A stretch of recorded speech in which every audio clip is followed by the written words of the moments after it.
Existe um pecado que a igreja moderna quase não menciona mais.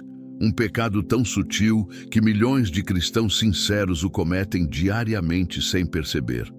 Um pecado que Deus, em sua palavra, classifica como 40 vezes pior que a prostituição.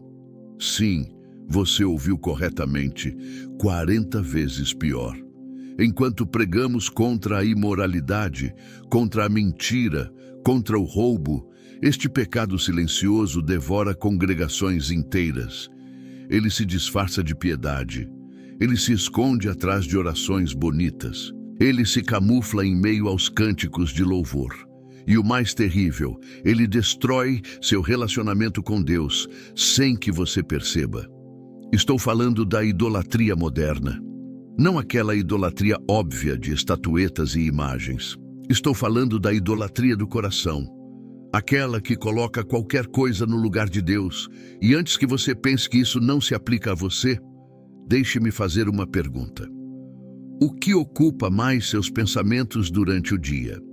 Deus ou suas preocupações? O que rouba mais sua paz? A distância de Deus ou a falta de dinheiro? O que você busca primeiro quando acorda? A face de Deus ou as redes sociais? A idolatria que Deus abomina não começa em templos pagãos. Ela começa no coração. Começa quando algo ou alguém toma o trono que pertence exclusivamente ao Criador. E isso pode ser literalmente qualquer coisa. Seu trabalho, seu cônjuge, seus filhos, seu ministério, sua aparência, sua reputação, seu conforto, seu futuro. Ezequiel, capítulo 14, versículos de 1 a 3, nos mostra algo assustador. Os anciãos de Israel vieram consultar o profeta. Eram líderes religiosos, homens respeitados, mas Deus revelou a Ezequiel: filho do homem, estes homens levantaram os seus ídolos nos seus corações. Perceba, eles não tinham ídolos em suas casas, eles os tinham no coração. E Deus disse que por causa disso, ele não responderia suas orações. Deixe essa verdade penetrar. Você pode estar na igreja, pode estar orando, pode estar servindo, mas se há ídolos em seu coração, Deus fecha os céus sobre sua vida. Não porque ele seja cruel, mas porque ele é santo. Não porque ele não te ama, mas precisamente porque te ama demais para aceitar dividir seu trono com qualquer coisa. Porque Deus considera a idolatria 40 vezes pior que a prostituição. Porque a prostituição é um pecado contra o próprio corpo. Mas a idolatria é traição.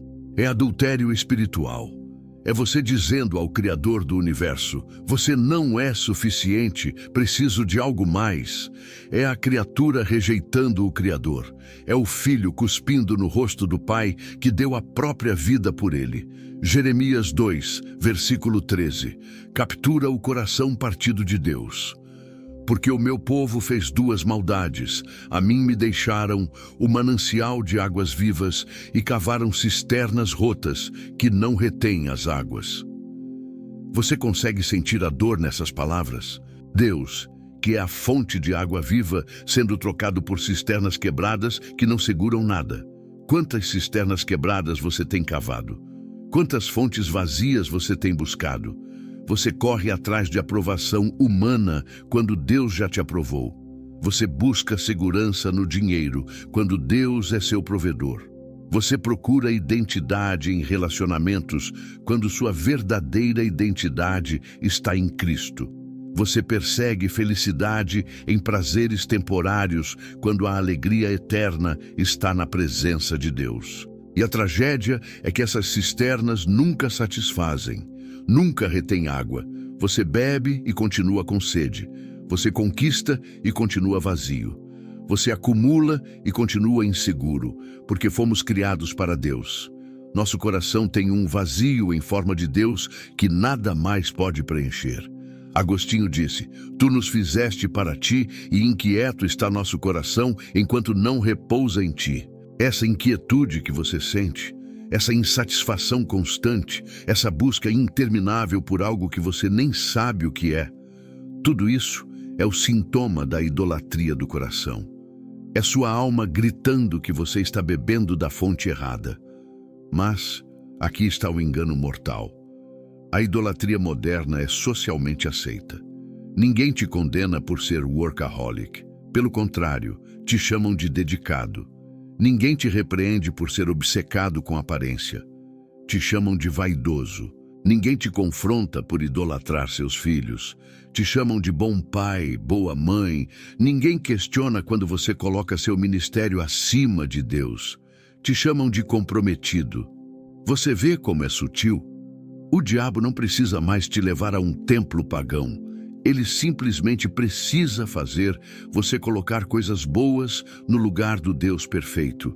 Ele pega seus dons e os transforma em ídolos. Ele pega suas bênçãos e as torna em substitutos de Deus. Ele pega seus sonhos legítimos e os eleva acima do doador dos sonhos. E quando isso acontece, você começa a viver em ansiedade constante. Porque quando qualquer coisa além de Deus ocupa o trono do seu coração, você vive no medo de perder aquilo. Seu ídolo se torna seu senhor. Aquilo que você mais ama acaba te escravizando. Aquilo que você mais valoriza acaba te controlando. Se seu ídolo é dinheiro, você vive escravo do medo da pobreza. Se seu ídolo é relacionamento, você vive refém do medo da rejeição. Se seu ídolo é controle, você vive aprisionado pela ansiedade. Se seu ídolo é reputação, você vive atormentado pelo que os outros pensam. Seus ídolos prometem liberdade, mas entregam cadeias. Jesus foi claro em Mateus 6, versículo 24. Ninguém pode servir a dois senhores, porque ou há de odiar um e amar o outro, ou se dedicará a um e desprezará o outro. Não há meio termo. Não há compartilhamento. Ou Deus é Senhor de tudo, ou não é Senhor de nada. E aqui está a verdade que precisa explodir em seu coração hoje. Deus não aceita ser uma opção. Ele não compete por seu amor. Ele não disputa sua atenção. Ele não negocia seu trono. Ou ele é Deus absoluto em sua vida, ou você está vivendo em idolatria. É preto no branco. É sim ou não. A história de Israel é uma advertência perpétua para nós. Um povo que viu o Mar Vermelho se abrir. Um povo que comeu pão do céu. Um povo que bebeu água da rocha. Um povo que ouviu a voz de Deus no Sinai. E mesmo assim, repetidamente caíram em idolatria. Por quê? Porque a idolatria não é apenas sobre estatuetas de ouro. É sobre confiar em algo além de Deus. É sobre buscar segurança em qualquer coisa que não seja o Senhor. É sobre colocar sua esperança em braço de carne. Jeremias 17, versículos 5 a 8, nos dá um contraste devastador. Assim diz o Senhor: maldito o homem que confia no homem e faz da carne o seu braço e aparta o seu coração do Senhor. Porque será como a tamargueira no deserto, e não verá quando vier o bem. Antes, morará nos lugares secos do deserto, na terra salgada e inabitável. Bendito o homem que confia no Senhor e cuja confiança é o Senhor. Porque será como a árvore plantada junto às águas, que estende as suas raízes para o ribeiro e não receia quando vem o calor, mas a sua folha fica verde, e no ano de sequidão não se afadiga nem deixa de dar fruto. Você percebe o padrão? Quando você confia em qualquer coisa além de Deus, você se torna como uma planta no deserto, seca, estéril, sem vida. Mesmo quando vêm as bênçãos, você não consegue recebê-las. Mesmo quando Deus envia provisão, você não consegue enxergar. Por quê? Porque seus olhos estão fixos no ídolo, não no doador de toda boa dádiva. Mas quando Deus é sua confiança, quando Ele é seu fundamento, quando Ele é sua segurança, você se torna como árvore junto às águas. Nem a seca te abala, nem o deserto te destrói, nem as tempestades te arrancam, porque suas raízes estão em Deus e Ele nunca seca. A idolatria te deixa vulnerável, te deixa frágil, te deixa dependente de circunstâncias. Mas a confiança em Deus te estabelece, te firma, te ancora em algo que nunca muda, nunca falha, nunca acaba. Deixe-me mostrar como essa idolatria se manifesta em sua vida prática. Você acorda já checando o celular antes de buscar a Deus. Seu primeiro pensamento é sobre problemas, não sobre promessas. Sua primeira emoção é ansiedade, não gratidão. Por quê? Porque seu coração já está dividido antes mesmo de sair da cama. Durante o dia, você toma decisões baseadas no medo, não na fé. Você escolhe segurança em vez de obediência. Você busca aprovação humana em vez de agradar a Deus. Você faz concessões para manter relacionamentos que Deus já te mandou encerrar. Você permanece em ambientes que Deus já te mandou sair. Você silencia sua voz profética para não perder prestígio. E à noite, você deita preocupado. Sua mente gira em círculos. Você planeja, replaneja, tenta controlar o incontrolável. Você perde sono, pensando em coisas que Deus já disse que cuidaria. Por quê?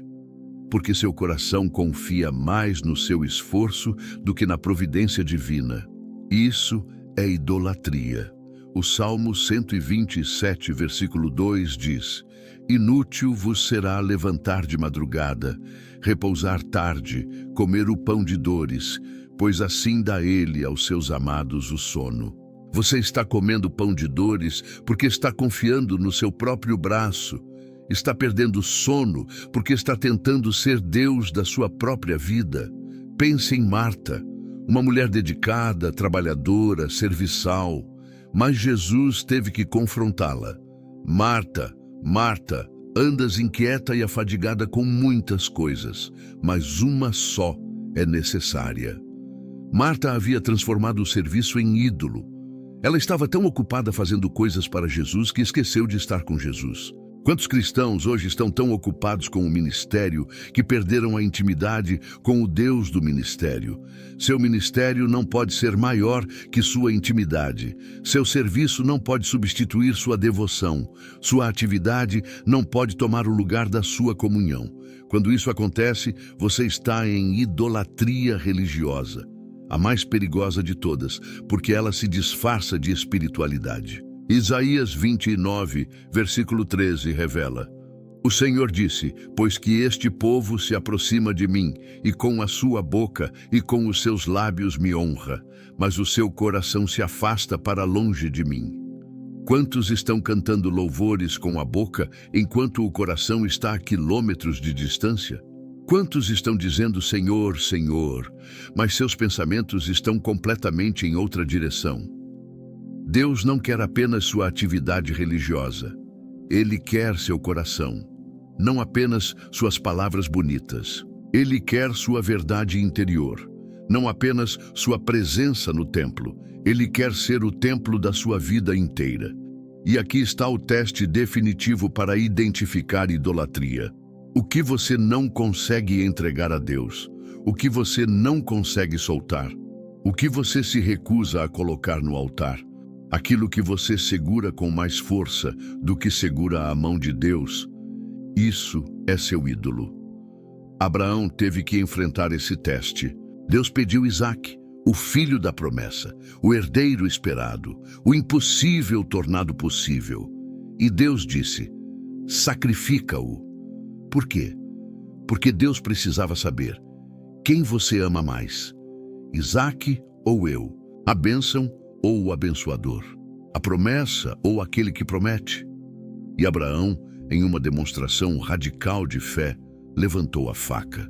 Ele estava disposto a sacrificar o que mais amava para provar que Deus era seu primeiro amor. E precisamente naquele momento, Deus disse: agora sei que temes a Deus. Quando você está disposto a entregar até aquilo que Deus te deu, você prova que Deus é seu Senhor absoluto. O que Deus está pedindo de você hoje? Qual Isaque Ele está pedindo no altar? É um relacionamento que você idolatrou? É uma ambição que você elevou acima da vontade de Deus? É um medo que você permitiu governar sua vida? É uma área que você se recusa a entregar completamente? Porque a verdade é esta: enquanto você segurar qualquer coisa mais forte do que segura a Deus, você viverá em tormento, Seus ídolos te atormentarão. Eles exigirão sacrifícios, eles cobrarão tributos, eles consumirão sua paz, sua alegria, sua liberdade. Mas quando você coloca Deus em primeiro lugar, quando você o faz Senhor absoluto, quando você quebra todo ídolo e entrega todo o trono, aí sim você experimentará a verdadeira liberdade. Porque apenas Deus é um Senhor que liberta. Apenas Deus é um mestre que serve. Apenas Deus é um rei que morre por seus súditos. A raiz da idolatria é sempre a mesma: falta de confiança em Deus. Quando você não confia plenamente na bondade de Deus, você busca segurança em outros lugares. Quando você não confia na provisão de Deus, você acumula. Quando você não confia no amor de Deus, você mendiga afeto humano. Quando você não confia no plano de Deus, você tenta controlar tudo. Eva caiu precisamente nesse ponto. A serpente plantou uma semente de dúvida. É assim que Deus disse? Ela colocou em questão a bondade de Deus.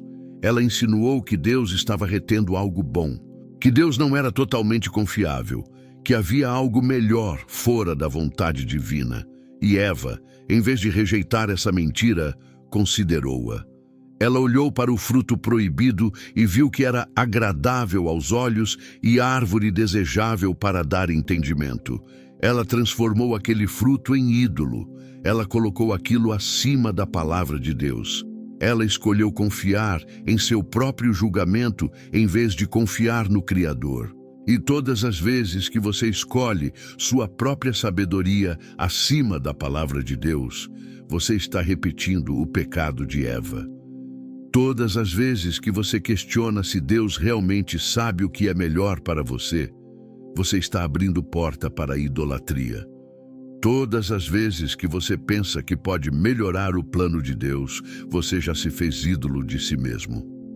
Provérbios 3, versículos 5 a 6, nos dá o antídoto. Confia no Senhor de todo o teu coração e não te estribes no teu próprio entendimento. Reconhece-o em todos os teus caminhos e ele endireitará as tuas veredas. Todo o seu coração, não parte dele, não um pedaço, não uma porção, todo o seu coração. Mas nós, em nossa sabedoria humana, decidimos confiar em Deus apenas nas áreas espirituais. Nas finanças, confiamos em nosso planejamento. Nos relacionamentos, confiamos em nossa estratégia. Na carreira, confiamos em nossa capacidade.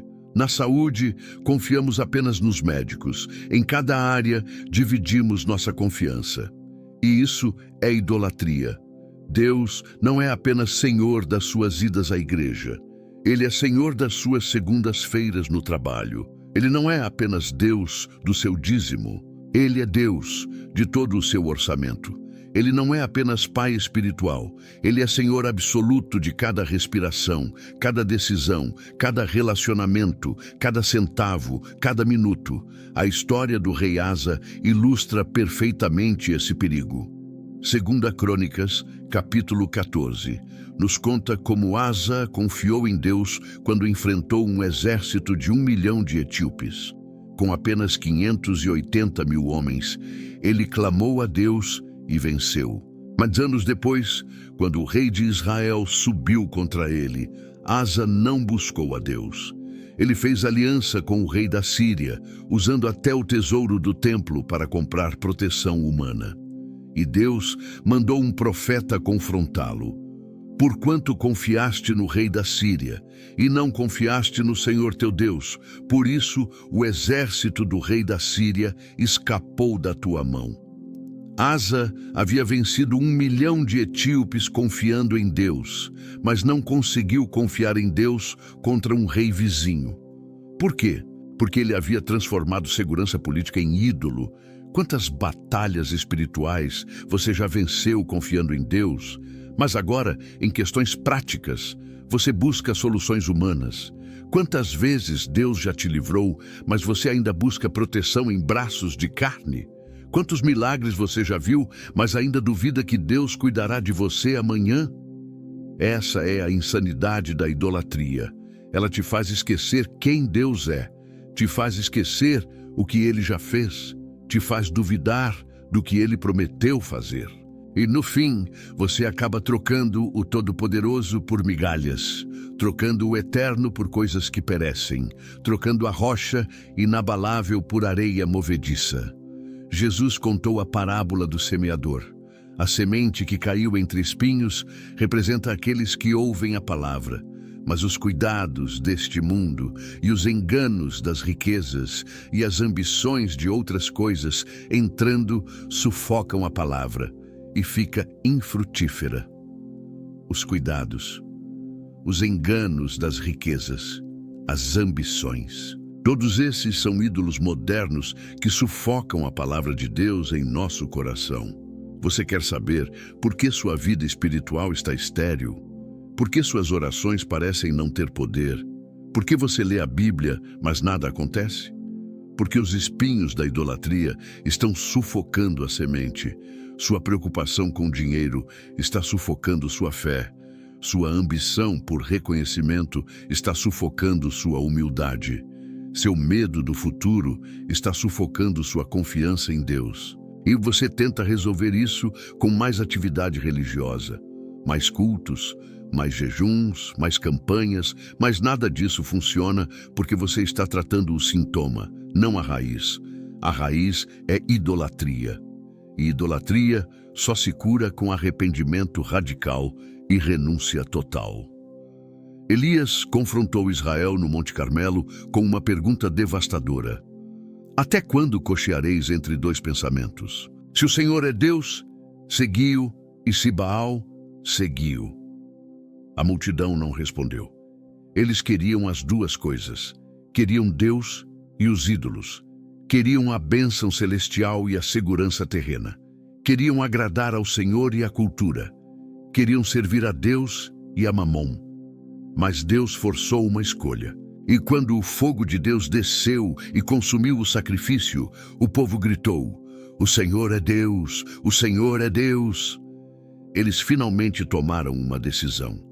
Finalmente quebraram com a idolatria. Finalmente escolheram de que lado estavam. Hoje, Deus está fazendo a mesma pergunta a você. Até quando você vai claudicar entre dois pensamentos? Até quando vai tentar servir a Deus e seus ídolos? Até quando vai dividir seu coração? Até quando vai comprometer sua fé? Porque o fogo de Deus está prestes a descer. E esse fogo vai revelar o que é de Deus e o que é ídolo. Vai consumir tudo que não é genuíno. Vai expor toda a falsidade. Vai queimar toda a impureza. E a pergunta é: o que sobrará da sua vida quando esse fogo passar? 1 Coríntios 3, versículos 12 a 15 fala sobre isso. E se alguém sobre este fundamento formar um edifício de ouro, prata, pedras preciosas, madeira, feno, palha, a obra de cada um se manifestará. Na verdade, o dia a declarará, porque pelo fogo será descoberta, e o fogo provará qual seja a obra de cada um. Se você está construindo sua vida sobre ídolos, quando o fogo vier, tudo será consumido. Se você está investindo em coisas que não são eternas, você perderá tudo. Se você está vivendo para aplausos humanos, para conforto temporário, para segurança material, tudo isso será reduzido a cinzas. Mas se você está construindo sobre Cristo, se você está investindo no reino, se você está vivendo para a glória de Deus, sua obra permanecerá, porque apenas o que é de Deus resiste ao fogo de Deus. A questão crucial é esta: como você identifica os ídolos escondidos em seu coração? Como você descobre o que realmente está no trono da sua vida? Deixe-me dar alguns testes práticos e dolorosos. Primeiro, observe suas preocupações. Jesus disse em Mateus 6, versículo 21, porque onde estiver o vosso tesouro, aí estará também o vosso coração. O que tira seu sono? O que consome seus pensamentos? O que provoca mais ansiedade em você? A resposta revela seu tesouro, e seu tesouro revela seu Deus. Se você perde mais sono com finanças do que com sua vida espiritual, o dinheiro é seu ídolo. Se você se preocupa mais com a opinião das pessoas do que com a opinião de Deus, a aprovação humana é seu ídolo. Se você teme mais perder seu conforto do que perder a presença de Deus, conveniência é seu ídolo. Segundo teste, observe suas reações emocionais. O que provoca as respostas mais intensas em você? Quando você fica mais furioso, mais devastado, mais desesperado, aquilo que tem poder de destruir sua paz emocional tem poder sobre você. E o que tem poder sobre você é o que você está adorando. Se uma crítica destrói você completamente, você está idolatrando reputação. Se a rejeição de alguém te lança em depressão, você está idolatrando esse relacionamento. Se perder dinheiro te enche de desespero, você está idolatrando segurança material. Se não ter controle sobre uma situação te paralisa, você está idolatrando seu próprio controle. Terceiro teste, observe onde você gasta seu tempo e recursos. Jesus disse: onde estiver o vosso tesouro, aí estará também o vosso coração. Quanto tempo você passa buscando a Deus comparado ao tempo que passa perseguindo outras coisas? Quanto dinheiro você investe no reino comparado ao que você investe em seus próprios prazeres? Seu calendário e seu extrato bancário revelam seus verdadeiros valores. Não o que você diz que valoriza, o que você realmente valoriza. Porque você sempre encontra tempo e dinheiro para aquilo que considera importante. Sempre. Quarto teste. Observe o que você não consegue perder. Jó disse: nu saí do ventre de minha mãe, e nu tornarei para lá. O Senhor o deu, e o Senhor o tomou. Bendito seja o nome do Senhor. Jó perdeu tudo: filhos, riquezas, saúde. Mas ele não perdeu Deus, porque Deus era seu fundamento, não suas bênçãos. O que você não consegue imaginar viver sem? O que você acha que destruiria você se perdesse? Se sua resposta é qualquer coisa além de Deus, você identificou seu ídolo. Porque se sua vida está construída sobre qualquer coisa que pode ser tirada de você, sua vida está construída sobre areia. Paulo disse em Filipenses 3, versículo 8, tenho também por perda todas as coisas, pela excelência do conhecimento de Cristo Jesus, meu Senhor, pelo qual sofri a perda de todas estas coisas, e as considero como escória, para que possa ganhar a Cristo. Paulo havia colocado Cristo acima de absolutamente tudo: reputação, conforto, segurança, reconhecimento. Tudo era lixo comparado a conhecer a Cristo. Essa é a liberdade radical que Deus quer te dar. A liberdade de não precisar de nada além dele. A liberdade de perder tudo e ainda assim ter tudo porque você tem a Deus. A liberdade de viver desapegado de coisas temporais porque você está apegado ao eterno. Mas essa liberdade exige morte. Morte do ego. Morte da vontade própria. Morte dos sonhos que não são de Deus. Morte das seguranças falsas. Jesus foi claro: se alguém quiser vir após mim, negue-se a si mesmo, tome a sua cruz e siga-me. Negar-se a si mesmo não é apenas abrir mão de alguns prazeres. É crucificar sua natureza idólatra. É matar sua tendência de fazer de si mesmo o centro do universo.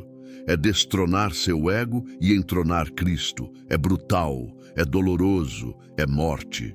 Mas do outro lado dessa morte, há ressurreição. Do outro lado dessa renúncia, há plenitude. Do outro lado dessa entrega, há verdadeira liberdade.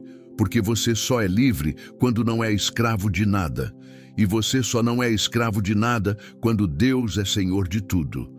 Gálatas 2, versículo 20 declara: já estou crucificado com Cristo, e vivo, não mais eu, mas Cristo vive em mim.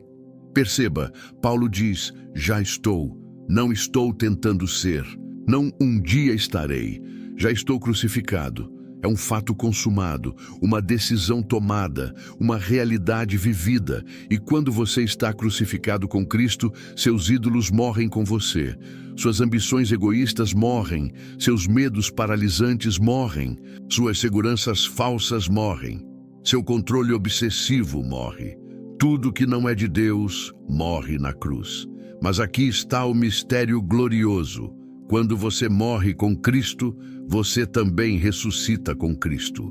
E a vida que agora vive, você vive pela fé no Filho de Deus que te amou e se entregou por você.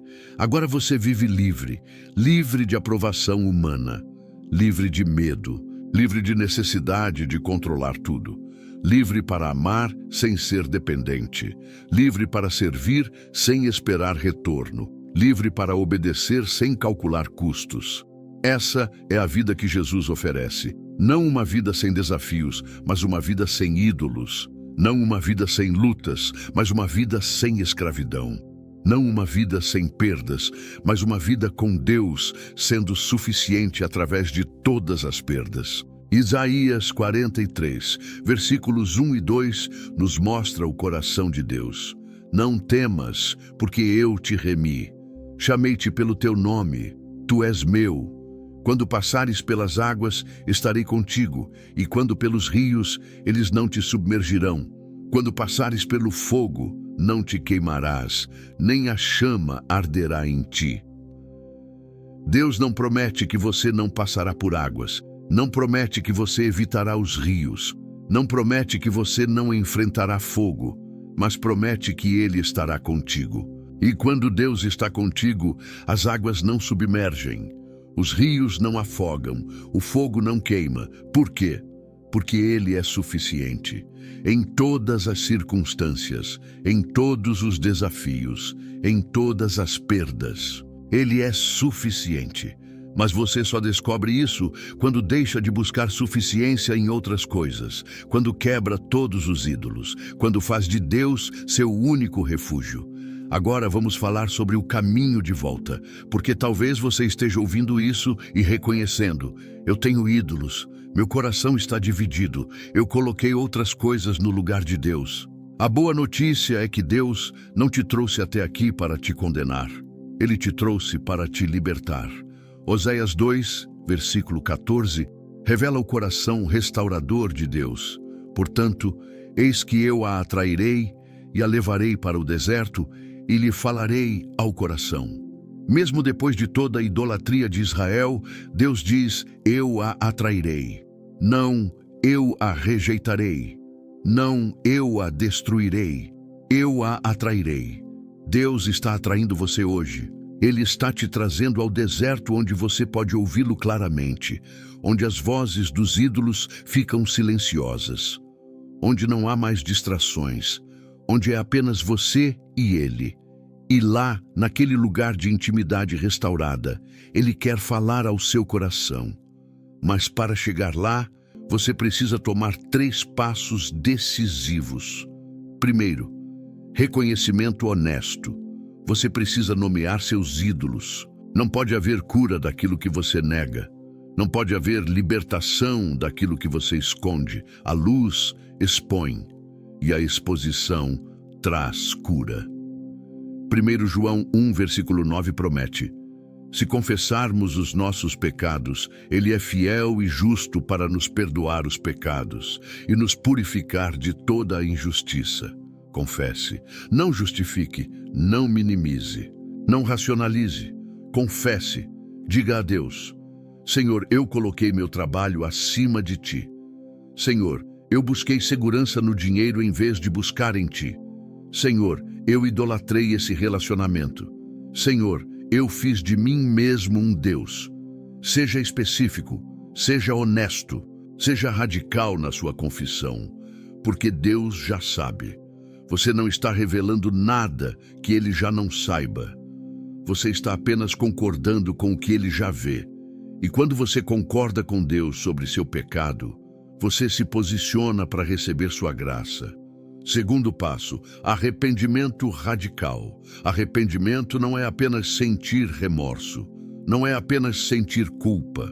Arrependimento é mudança de direção, é quebrar com o ídolo, é tomar decisões concretas que demonstram que você está escolhendo Deus acima de tudo. Se seu ídolo é trabalho, arrependimento significa estabelecer limites. Significa parar de sacrificar família e vida espiritual no altar da carreira. significa confiar que Deus cuida da sua provisão.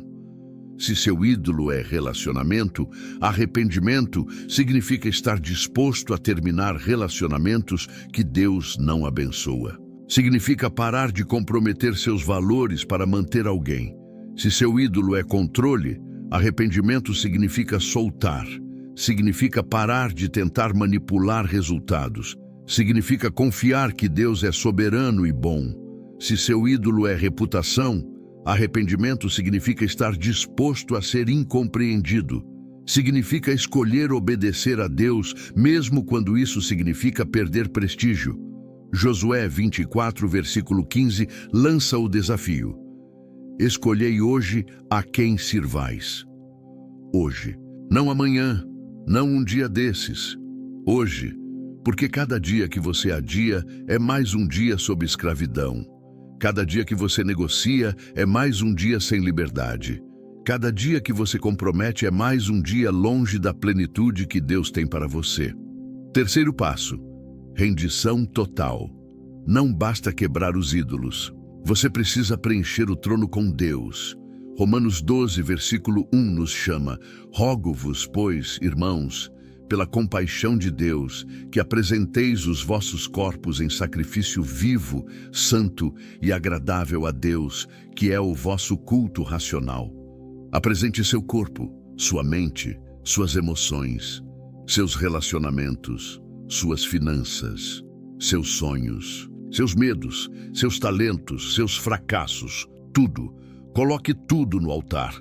Não segure nada de volta, porque qualquer coisa que você segura se torna potencial para a idolatria. E aqui está a diferença entre o sacrifício do Antigo Testamento e o que Deus pede de você. Os sacrifícios antigos morriam no altar, mas você é chamado a ser sacrifício vivo. Você morre para si mesmo, mas vive para Deus. Você morre para suas próprias agendas, mas vive para os propósitos divinos. Você morre para seus desejos egoístas, mas vive empoderado pela vontade de Deus. O rei Josias nos dá um exemplo poderoso. Segundo Reis 23, descreve como ele destruiu todos os ídolos de Judá. Ele não fez meio termo. Ele não guardou alguns ídolos de estimação. Ele destruiu tudo. Quebrou as imagens, queimou os postes ídolos, profanou os altares pagãos, removeu os sacerdotes idólatras, limpou a terra completamente. E então, versículo 25 declara: e antes dele não houve rei semelhante que se convertesse ao Senhor com todo o seu coração, e com toda a sua alma, e com todas as suas forças, conforme toda a lei de Moisés. E depois dele nunca se levantou outro semelhante. Com todo o coração, toda a alma, todas as forças, nada retido, tudo entregue. Isso é o que Deus está buscando. Não meia devoção, não fé dividida, não lealdade compartilhada, mas rendição total, amor completo, confiança absoluta. Porque Ele não é um Deus entre muitos. Ele é o único Deus verdadeiro e vivo. E quando você se rende completamente a Ele, algo sobrenatural acontece. Os desejos que antes te controlavam perdem poder. Os medos que antes te paralisavam perdem força. As inseguranças que antes te definiam perdem voz. Por quê? Porque agora você está completo nele. Colossenses 2, versículo 10 diz: e estáis perfeitos nele, que é a cabeça de todo o principado e potestade. Você não precisa de nada além dele, porque você está completo nele. Todas as promessas se cumprem nele, toda necessidade é suprida nele, toda quebra é restaurada nele, todo vazio é preenchido nele. Isso não significa que você não terá mais lutas, significa que suas lutas não te definirão mais. Não significa que você não terá mais necessidades. Significa que Deus será suficiente em meio às necessidades. Não significa que você não enfrentará mais perdas. Significa que mesmo nas perdas, você não perderá o que realmente importa. Porque agora Deus é seu tesouro. E ladrão não pode roubar esse tesouro. Ferrugem não pode corroer esse tesouro. Circunstâncias não podem destruir esse tesouro. Economia não pode abalar esse tesouro. Pessoas não podem tirar esse tesouro. Ele é eterno. Ele é inabalável. Ele é seu para sempre. Existe uma promessa tremenda em Ezequiel 36, versículos 25 a 27. Então aspergirei água pura sobre vós, e ficareis purificados. De todas as vossas imundícias e de todos os vossos ídolos vos purificarei, e dar-vos-ei um coração novo. E porei dentro de vós um espírito novo, e tirarei da vossa carne o coração de pedra, e vos darei um coração de carne. E porei dentro de vós o meu espírito, e farei que andeis nos meus estatutos, e guardeis os meus juízos, e os observeis. Você percebe o que Deus está prometendo? Ele não está apenas dizendo que vai perdoar sua idolatria. Ele está prometendo transformar seu coração, tirar aquele coração duro, frio, insensível a Deus e dar um coração novo, um coração que bate por Ele, um coração que deseja agradar-lhe, um coração que quer andar em seus caminhos. Essa não é uma transformação que você produz com esforço próprio. É uma obra do Espírito de Deus. Você se rende e Ele te transforma. Você entrega e Ele te renova. Você confia e Ele te capacita. Porque a vida cristã vitoriosa não é sobre você tentando mais forte. É sobre você permitindo que o Espírito de Deus viva através de você. Paulo descreve isso em 2 Coríntios 5, versículo 17. Assim que, se alguém está em Cristo, nova criatura é. As coisas velhas já passaram, eis que tudo se fez novo. Nova criatura. Não versão melhorada da antiga, não reforma da velha natureza. Nova criação. Tudo novo. Seus desejos mudam, suas prioridades mudam, seus valores mudam. O que antes te atraía agora te repulsa. O que antes ignoravas agora te encanta. O que antes buscavas agora rejeitas, porque você tem uma nova natureza. Uma natureza que ama o que Deus ama e odeia o que Deus odeia. Mas essa transformação requer cooperação diária. Você precisa alimentar a nova natureza e matar de fome a antiga. Romanos 8, versículo 13 diz: porque se viverdes segundo a carne, morrereis, mas se pelo Espírito mortificardes as obras do corpo, vivereis. Mortificar significa colocar para morrer, executar, não negociar, não moderar, matar. Como você mortifica a idolatria? Você corta a fonte de alimentação. Se mídia social está se tornando ídolo, você estabelece limites radicais.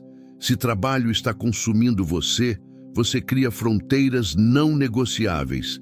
Se relacionamento está tomando lugar de Deus, você reconecta com sua identidade em Cristo antes de se conectar com qualquer pessoa. E, simultaneamente, você alimenta sua nova natureza. Você satura sua mente com a palavra. Você enche seu coração com adoração. Você cerca-se de comunidade espiritual saudável. Você pratica disciplinas espirituais não por obrigação religiosa, mas porque sua nova natureza tem fome de Deus. Salmo 42, versículo 1, declara: como o cervo brama pelas correntes das águas, assim suspira a minha alma por ti, ó Deus. Essa é a marca de um coração livre de idolatria. Não é um coração que se força a buscar Deus por dever. É um coração que anseia por Deus porque foi feito para Ele. Quando você experimenta essa liberdade, quando você conhece essa intimidade, quando você prova dessa plenitude, nada mais satisfaz. Os ídolos perdem seu brilho. Os substitutos revelam sua vacuidade. As cisternas quebradas mostram que nunca puderam reter água. E você finalmente entende o que Jesus quis dizer em João 4, versículo 14. Aquele que beber da água que eu lhe der nunca terá sede, porque a água que eu lhe der se fará nele uma fonte de água que salte para a vida eterna. Quando você bebe de Jesus, você nunca mais tem sede, porque ele se torna fonte dentro de você. Mas deixe-me ser claro. Essa jornada não é linear. Haverá dias em que você será tentado a voltar aos velhos ídolos. Haverá momentos em que a pressão será tão grande que você será tentado a buscar alívio nos lugares errados. Haverá circunstâncias em que confiar em Deus parecerá mais difícil do que confiar em soluções humanas.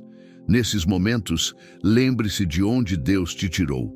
Lembre-se da escravidão dos ídolos. Lembre-se da ansiedade constante. Lembre-se do vazio que nada preenchia. Lembre-se da insatisfação perpétua. E então, escolha novamente confiar em Deus. Deuteronômio 8, versículos 2 e 3 nos ensina: E te lembrarás de todo o caminho pelo qual o Senhor teu Deus te guiou no deserto estes 40 anos, para te humilhar e te provar, para saber o que estava no teu coração. E te humilhou, e te deixou ter fome, e te sustentou com o maná, para te dar a entender que o homem não viverá só de pão, mas de tudo o que sai da boca do Senhor viverá o homem. Deus permitiu que Israel tivesse fome no deserto. Por quê? Para ensinar que apenas Ele sustenta. Apenas Ele é suficiente. Apenas Ele sacia verdadeiramente. Todas as outras fontes eventualmente secam. Todos os outros recursos eventualmente acabam. Mas Deus nunca falha. E quando você aprende essa lição no deserto, quando você experimenta a fidelidade de Deus em meio à falta, quando você testemunha sua provisão quando não havia recursos humanos, essa experiência se torna âncora para a sua fé. Nas próximas tempestades você saberá: Deus já me sustentou antes, Ele me sustentará novamente. Salmo 34, versículo 8 convida: Provai e vede que o Senhor é bom. Bem-aventurado o homem que nele confia.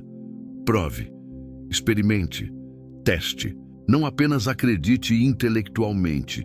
Viva isso, confie radicalmente, entregue completamente. E então, veja que Deus é bom, porque no final, a cura da idolatria não vem de você tentando mais forte parar de adorar coisas erradas. Vem de você descobrindo que Deus é tão bom, tão satisfatório, tão maravilhoso, que nada mais compete. Vem de você experimentando seu amor de tal forma que a provação humana perde poder. Vem de você conhecendo sua provisão de tal maneira que segurança material perde apelo. A resposta para a idolatria não é menos daquilo que você idolatrou. É mais de Deus. Não é simplesmente parar de amar coisas erradas. É aprender a amar a coisa certa de forma suprema. Não é criar vazio removendo ídolos. É preencher seu coração com o único que pode verdadeiramente satisfazê-lo. E quando Deus preenche seu coração completamente, não há espaço para ídolos. Quando sua presença te satisfaz profundamente, você não busca satisfação em fontes vazias. Quando seu amor te completa totalmente, você não mendiga migalhas de afeto humano. Quando sua voz te define absolutamente, você não depende de opinião alheia. Chegamos ao momento decisivo. Tudo o que foi dito até agora exige uma resposta sua. Não basta ouvir, não basta concordar, não basta admirar a verdade. Você precisa agir, você precisa decidir, você precisa escolher hoje a quem você servirá. Apocalipse 3, versículo 20, traz um convite urgente. Eis que estou à porta e bato. Se alguém ouvir a minha voz e abrir a porta, entrarei em sua casa, e com ele cearei, e ele comigo. Jesus está batendo, ele está chamando, ele está esperando, mas a porta só abre por dentro. Ele não vai forçar a entrada. Ele não vai derrubar seus ídolos à força. Você precisa abrir, você precisa convidar, você precisa entregar o trono, e o tempo é agora, não amanhã. Não depois que você organizar sua vida, não quando você se sentir mais preparado. Agora, porque cada momento que você adia é um momento a mais sob escravidão. Cada dia que você procrastina é um dia a mais sem liberdade. Cada hora que você hesita é uma hora a mais longe da plenitude que Deus tem para você. 2 Coríntios 6, versículo 2 declara: Eis aqui agora o tempo aceitável, eis aqui agora o dia da salvação. Agora, este momento, esta hora, este segundo, Deus está te dando oportunidade de quebrar com todo ídolo, de render todo trono, de entregar todo o controle, de confiar completamente. Mas isso exige coragem, exige fé, exige decisão radical, porque seus ídolos não vão sair silenciosamente. Eles vão gritar, eles vão prometer satisfação, eles vão ameaçar catástrofe se você os abandonar. Eles vão dizer que você precisa deles para sobreviver. Mas são mentiras. Mentiras que te mantiveram preso tempo demais. Mentiras que roubaram sua paz. Mentiras que bloquearam sua intimidade com Deus. Mentiras que limitaram seu destino. E hoje, essas mentiras precisam ser confrontadas com a verdade. A verdade é que Deus é suficiente. A verdade é que Ele nunca falha. A verdade é que Ele te ama com amor eterno. A verdade é que seus planos para você são de bem e não de mal. A verdade é que Ele está comprometido com seu bem-estar. A verdade é que nada pode separá-lo do amor de Cristo.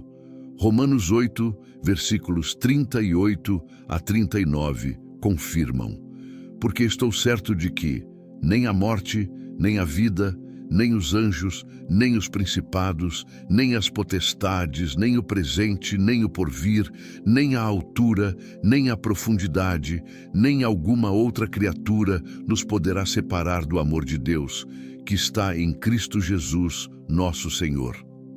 Nada, nenhum fracasso, nenhum pecado, nenhuma queda, nenhuma circunstância, nada pode separar você do amor de Deus. Então por que você vive como se precisasse ganhar esse amor? Por que você busca em outros lugares aquilo que já tem em Cristo? Por que você se escraviza a ídolos quando o Deus vivo te chama para a liberdade? Hoje se quebra toda a corrente de idolatria sobre sua vida. Hoje se rompe toda a aliança com ídolos. Hoje se destrói todo o trono usurpado em seu coração. Hoje você é liberto para viver completamente para Deus e somente para Deus. Você não é mais escravo de opinião humana. Você é filho do Altíssimo. Você não é mais refém de medo. Você é guardado pelo poder de Deus. Você não é mais dependente de circunstâncias.